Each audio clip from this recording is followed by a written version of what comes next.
Mais pourquoi je reste? Vos amis, votre famille et vous-même, vous vous posez cette question.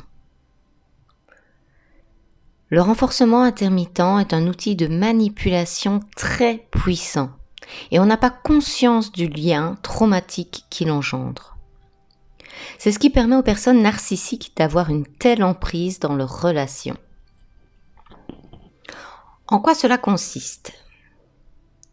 Eh bien, c'est essentiellement lorsque l'amour, l'attention sont donnés de manière imprévisible et occasionnelle, ce qui engendre une dépendance équivalente à la dépendance de drogue.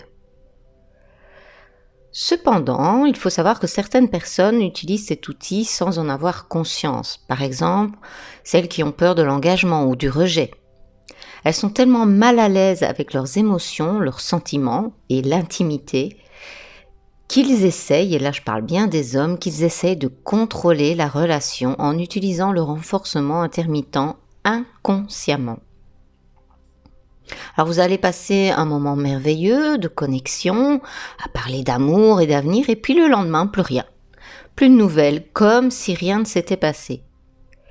Puis quelques temps plus tard, surtout si vous ne lui courez pas derrière, eh bien il va revenir en jouant les amoureux transis. Et pour peu que vous aviez tellement envie qu'il revienne, que vous étiez pleine de désir et d'espoir, lorsqu'il se manifeste, c'est comme si vous receviez un shoot de cocaïne dont l'intensité vous fait croire que c'est de l'amour. Pour ceux par contre qui en ont conscience, donc les personnalités narcissiques, eux ils vont procéder comme suit. D'abord, dans la première phase, au début de la relation, ils vont utiliser ce qu'on appelle le love bombing.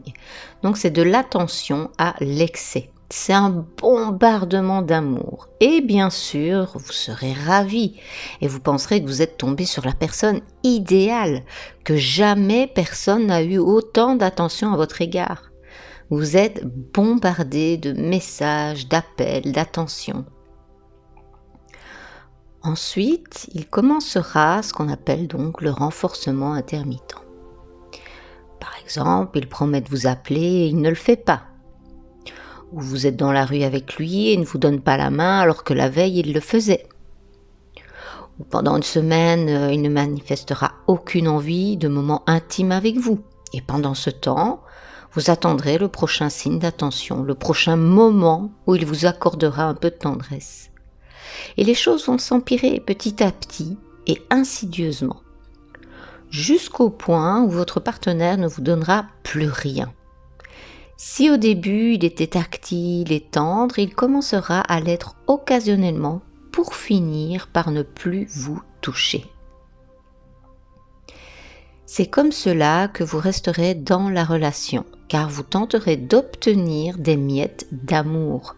Il vous a conditionné aux périodes de famine. Vous êtes accro. Et lui, pendant ce temps, se sent tout puissant du pouvoir qu'il a sur vous. Vous allez essayer de comprendre, de savoir à quel moment vous obtiendrez des marques d'amour et d'attention pour les reproduire. Sauf que, même s'il vous complimente sur la jolie robe que vous venez de mettre, la prochaine fois, il vous dira qu'elle vous grossit. Vous allez être obsédé par votre partenaire et cela vous perdra complètement. Sachez qu'une relation saine doit comporter de l'intimité, de l'engagement, de la cohérence, de l'équilibre, de l'amour, de la confiance, du respect et des valeurs partagées.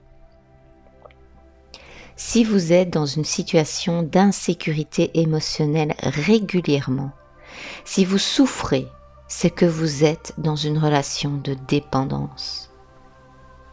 Des neurotransmetteurs comme le cortisone et l'adrénaline ont été produits par votre cerveau pour faire face aux périodes de stress engendrées par votre partenaire et agissent donc comme de la cocaïne.